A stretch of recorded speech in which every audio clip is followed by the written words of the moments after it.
Russell Ray, editor of the Journal Record, joins us in studio. Governor Stitt opposes Medicaid expansion, but says the state will soon announce its own plan to expand health care coverage. No specifics yet, but in general terms, what does he have in mind?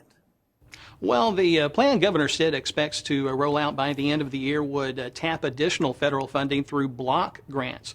The idea is to use those grants to improve health care coverage without expanding Medicaid and paying the high costs that would come with that expansion. But a lot of people here in the state would like to see the state expand Medicaid.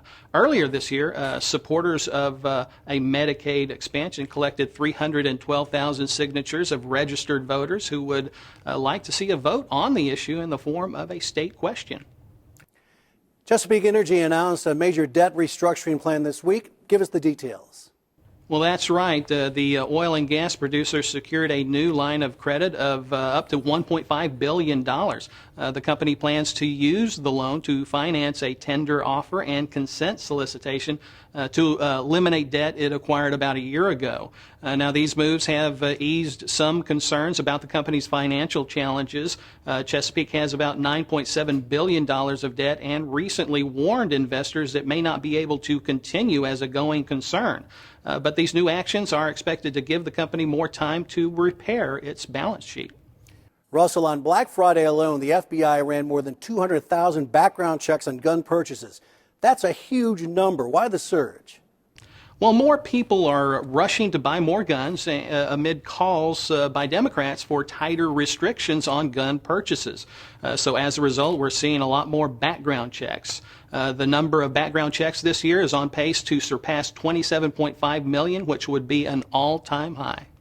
Now, there's been talk of raising the speed limit to 80 miles per hour on some Oklahoma turnpikes. Some say that's a dangerous idea. What do the numbers say?